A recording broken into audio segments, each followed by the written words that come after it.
And welcome back to Big Ones NFT. I'm Gabriel, your host. We're going to get straight into it, and it's a continuation of some of the other topics we've been talking about before regarding AI art. Yes, AI, artificial intelligence art, and the art that it generates and creates. Okay, we've talked about Midjourney. We also talked about DALL-E 2 by OpenAI. And one of the things that really came up, and although I was talking more about this, and I did say I was going to do a separate video, and this is that video right now. It's about the copyright. So who owns the art once you create or generate art using artificial intelligence? Now, I'm going to get straight into what DALL-E says, or let's say what OpenAI, the company that built DALL-E and of course ChatGPT. So it says here, the question is, will OpenAI claim copyright over what outputs I generate with the API? It says, OpenAI will not claim copyright over content generated by the API for you or your end users. And then, of course, it says here, please see our terms of use for additional details. Now, I went into our terms of use and, of course, read some articles. So let's just have a look at, we'll get into the terms of use in a second, but there's another question here, and this is all on their help.openai.com. Again, links in the description. Can I sell images I create with DALL-E? Now, that's one of the top questions I think most people are always asking, is what can I actually do with these images that I generate using AI, of course, using the prompts that I put in.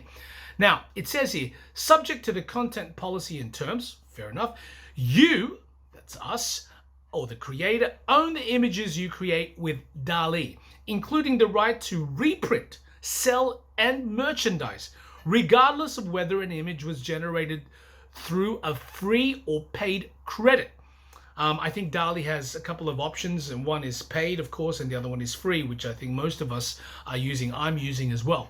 So it says here that I can actually create, I have the right to reprint, sell, and merchandise any image I generate. Now, I mean, this is, I don't know how long this will last and whether this could actually continue, but obviously this is an amazing API or tool where whatever you generate and create actually belongs to you, even though it is referencing or using images that are out there that may or may have copyright or not. Okay, so I dug a little deeper and I was reading a few other articles, again, description below, and there's basically, it's artlaw.org.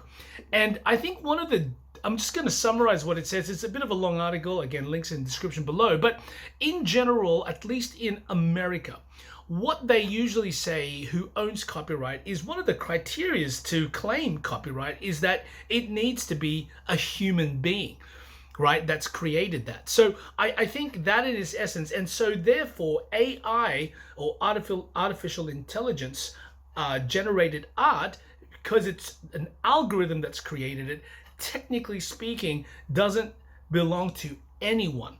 Okay, that's as the argument goes. Now, again, I do believe in the future laws will change, laws will update. And I was, going through crypto Twitter, and one of the interesting comments that a particular artist kind of just put out there that basically said, hey, if we buy the image of AI art, do we also own the prompts? Basically, whatever text that was written, can that be included in the image? And I actually said, I think that's a pretty good idea. And that's, first of all, why not? At least you know what prompts were created or written to generate that particular art.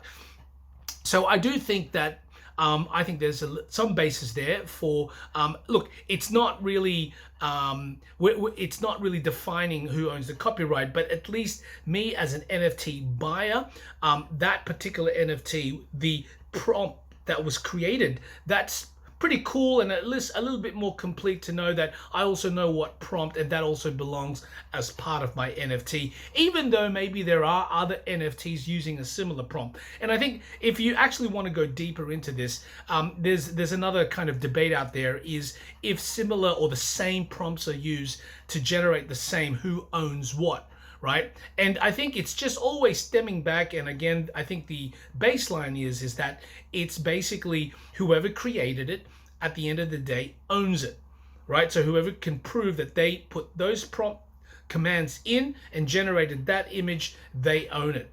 So I think that's how it's basically all flowing. Now, look, again, I do, with a reality check here, and as things progress and AI becomes more integrated to our daily lives, I do believe laws will be updated and changed to supplement or to complete the current copyright law and information.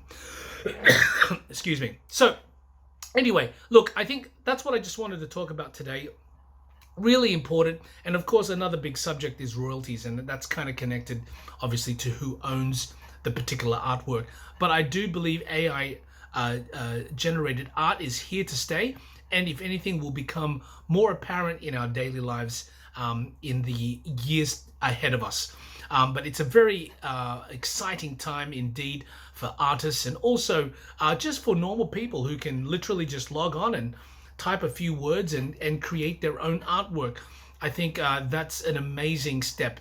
And considering it was all created by AI, artificial intelligence, it's just mind-boggling that we're already here at that stage. All right, anyway, so again, none of this is financial advice, just letting you know, literally our views and opinions and for educational purposes only. Again, if you haven't done so, please give us a thumbs up. It really does help the algorithm on YouTube. And if you haven't already, do subscribe and turn that notification bell on. That's all for me now. Until the next time, from Gabriel, Big Ones NFT, over and out.